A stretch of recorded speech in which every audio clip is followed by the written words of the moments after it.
All right. So Adrien Broner might be fighting Emmanuel Taylor next on September 6th. All right, according to FightHype.com. The reason why I don't have a problem with this fight is because I don't hold Broner on a high standard anymore. I just don't. I think he's an above average fighter. Okay, even though he's famous now, the reality is he's famous because of him being flamboyant, having a big mouth, his antics, his shenanigans. This is the reason why he's famous. He's famous because of what he does outside of the ring. Okay, I think if Mayweather and Rigondeaux and Pacquiao and Klitschko and all of these guys are considered to be A plus fighters, Broner is a C plus fighter to me. A C plus fighter to me. He's a 3-division champion. Okay, but he's not one of those guys that's gonna beat the best fighters in his division. He's not. He's not that good. All right. I don't think he can beat the best at 140. Okay. I think he could give them a decent fight. All right. I think it's possible for him to win, but I just don't think he's the best of any of the divisions that he chooses. Okay. At 135, I think Terrence Crawford is the best. At 140, obviously, I still think Danny Garcia might be the best. At 147, it's between Floyd and Manny Pacquiao. He can't beat any of these guys, and I think it's pretty straight and clear to me. And there's a lot of other guys in each division that I think can beat Adrien Broner.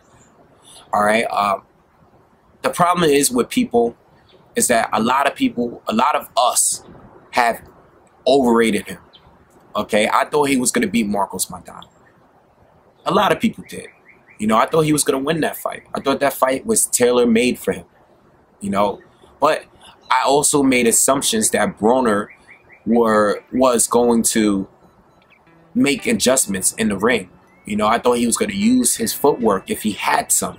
I thought he would use it for this fight. I thought this was going to be a fight that he would have needed to.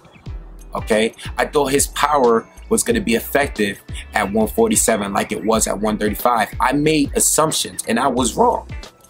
But there's other people that overrated him to a point where they thought he was top 10, top 5 even, pound for pound, by beating Paulie Malignaggi.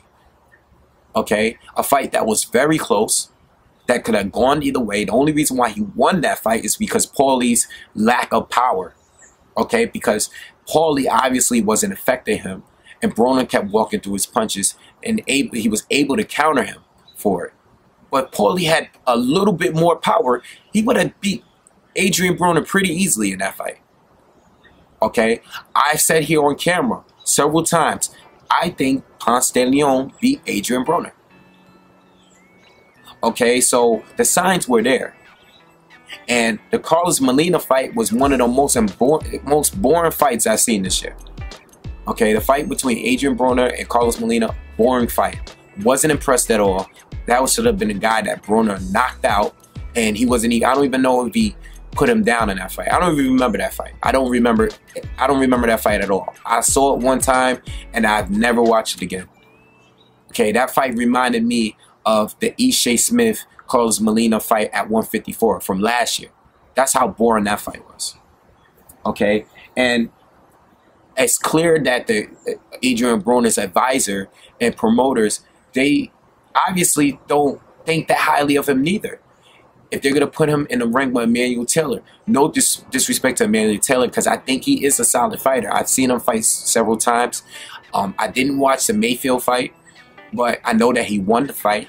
Okay, I think he is a good fighter. I think he would be a good fight for Adrien Broner because my standards are not really that high. I mean, I wanted to see the Matisse fight, the John Molina fight. I wanted to see the Guerrero fight because there's some history between the fighters. All right, and you know what? I want to speak on this. I made a video a few weeks ago where I spoke on Adrien Broner and Matisse possibly fighting, right? Now in the video, I said that I was trying to make a point that, people are just giving Broner no shot at all in this fight, all right? People just think he's a bum now that he lost. I don't think he's a bum.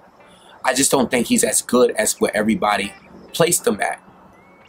And I've seen that everyone is saying that Matisse was going to knock him out. Now, what I said in the video is that Broner has a shot. I don't think he can beat Matisse, but I think he has a shot. I'm just not going to just totally, you know, make it seem like he has no shot of winning that fight. No chance at all. Okay? And then look at the comments of that video. Everyone, almost everyone disagreed with me. Everyone said, oh, he's going to get knocked out. All right, so why would you want to see the fight? And the reason why people want to see that fight is because they want to see Adrien Broner get knocked out. They don't want to see a good fight. People that hate Broner just want to see him fight the best at each division, hopefully getting knocked out. Same thing with people that dislike Mayweather. People that go as far as saying they want to see Mayweather go up to 160 and fight Golovkin. Same people that dislike Golovkin want to see him go up to 168 to fight Andre Ward. Well, if you don't think they're that good, why would you want them to fight these type of fighters? Okay, because you want to see them lose. You don't want to see a good fight. You want to see Adrien Broner lose. And when I made that video, if I didn't go on camera and say, oh, you know, Matisse would knock Broner out, you know, Broner's a bum, you want me to trash Broner throughout the whole video, I'm not going to do that. I have nothing against the guy. I'm neutral with Broner. You know, I think he's a solid fighter. I think sometimes, at times, he's funny. Sometimes I think he's corny. Okay? I think he's an okay fighter. I think he's good. You know, I think he can be champion again depending on who he beats, who's holding the belt. It doesn't take much to be a champion nowadays. But that's how far as it go. Some of you guys hate Broner so much that you want to just see him get knocked out. You don't want to see the Matisse fight because you think it's a good fight. You want to see it because you want to get, be honest with yourself. You want to see Broner get knocked out. And that's the only guy at 140 that you could think, that you sure that can do it. Okay? Now, you know what Broner reminds me of? Broner reminds me, if you guys are into basketball, right? Remember back in like 99, 2000, whatever year. Remember the And1 mixtapes that came out with the street ball players like Skip to Malou and Future and Ali Mo and all those guys. Rest in peace, Ali Mo. Now, a lot of people didn't know or wasn't aware of the street ball game. A lot of people never heard of these legends before these tapes came out, these And1 mixtapes, okay? Now, they're still going on, all right? But they're not as popular as it was at that time, okay? You could go to the sneaker store and buy the tapes. You know, everyone had the tapes and everybody was doing the moves and seeing. Now, Skip to Malou, who is one of the most popular, most famous street ball legends, is a player that actually made it to the league. His real name is Rayford Alston, and he was an average player in the NBA. Okay, he was an average player. A lot of these people wanted them, a lot of fans wanted them to go to the league and play real basketball. You know, I mean, they were good at the rucker and stuff like that, but the difference between the street ball players, they were good at what they did, but they didn't have they weren't as good at the fundamentals as the players in the NBA. A lot of them never made pro, and the few that did, they were only average players in the league. That's just the reality. You know, they're good in the street, but they were average basketball players in the league. You know, they only played in summer leagues. A lot of them didn't even play on a team. And if they were picked up on a team, they were only there for a couple years. You know, a lot of players really didn't make it far. A lot of street ball players, you know, but they were flashy. They were flashy. They did all the tricks. They were, you know, good on the street when it comes to the street and doing tricks and highlights and stuff on YouTube, and it was cool. But a lot of these players just didn't make it to the league. The point I'm trying to make is Adrien Broner is the same way. He is flashy. He's flamboyant. You know, he talks a good game. But as a fighter, the reality is he's only a solid fighter. And I see right through that. A lot of people that dislike him don't see that. A lot of people take him serious as people, you know, because people assume that because he's famous because of his skills in the ring. No, he's famous because of what he says. Okay? If he fights Emmanuel Taylor, you know why? The people that don't like him, and let's be realistic, he's a famous fighter. he's known because of his trash talking.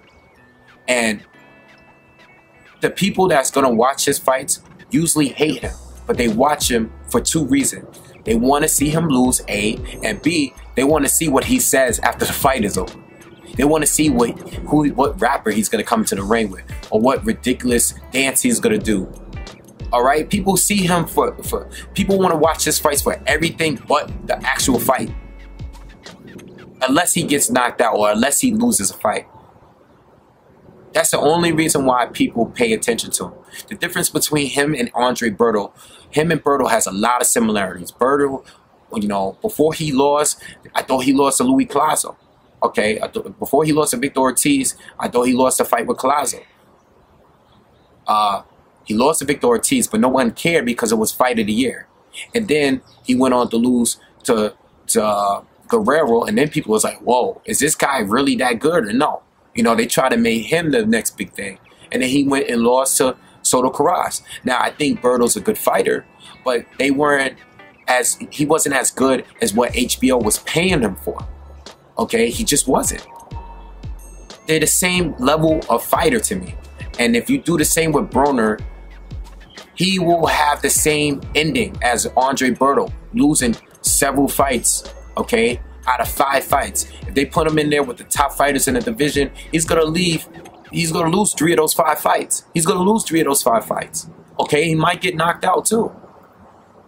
And this is why they're protecting him now. Now, you know what? We moved too quick. We threw him up there at 147. He had no business being in there with Marcos Maidana. Like, slow it down. Let's bring him back to 140 or 135. And let's see him develop now. Let's now see that let's make him develop now as a fighter. That's what's happening. The only difference between him and Adrien Broner is a humble fighter. He's not flamboyant like Adrien Broner. So people like him. People don't really have anything against him. But this is the reason why Broner is more famous now than Adrien Broner has ever been. They're the same fighter, in my opinion. They're still, you know, they're the same fighter. But Adrien Broner is a humble fighter, whereas Adrien Broner is flamboyant and loud, and he does all this talking. And this is why people hate Broner. You know, I'm neutral with Broner. I'm neutral with him. But that's just the reality. And this is why, whether he fights Emmanuel Taylor, John Molina, Lucas Matisse, I just think he's an above average fighter, and I'm never gonna, like, I don't expect much from him. I just don't. I don't have high hopes for him. You know, I just don't. Because I care more about what he does in the ring. And when I've seen him do in the ring, it's just okay. It's good. He's a good fighter, but that's it. You know, and this is why these promoters are making fights with him and guys like Emmanuel Taylor. Okay, which could be a pretty good fight. Because Emmanuel Taylor ain't no slouch. Okay, he might come in there and surprise people and win a lot of those rounds. I think that could, unless Broner knocks him out, I think that could be a close fight. I think that's going to be a pretty close fight. Don't sleep on a fight. I don't like the fight. Of course, there's other fighters I want to see him, other guys that I want to see Broner fight. But, I mean, if they fight each other, I mean, I guess, all right, whatever. You know, Broner ain't that good anyway. Why do I want to, you know, I mean, if he fights Matisse, there's a good chance he might get knocked out in that fight. You know, he might not even be ready for Matisse. Okay, he damn sure ain't ready for no one at 147. All right, so that's my thoughts on the fight, you know, and Adrien Broner. You know, I mean, I hope he gets better. I think he needs some new training. I don't know. I think he might need some new trainers or something, because there's a lot of things he needs to work on. You know, he's still young, but you know, I don't even know. He might be at his peak already. All right. So anyway, that's my thoughts. Subscribe to the channel and let me know what you guys think.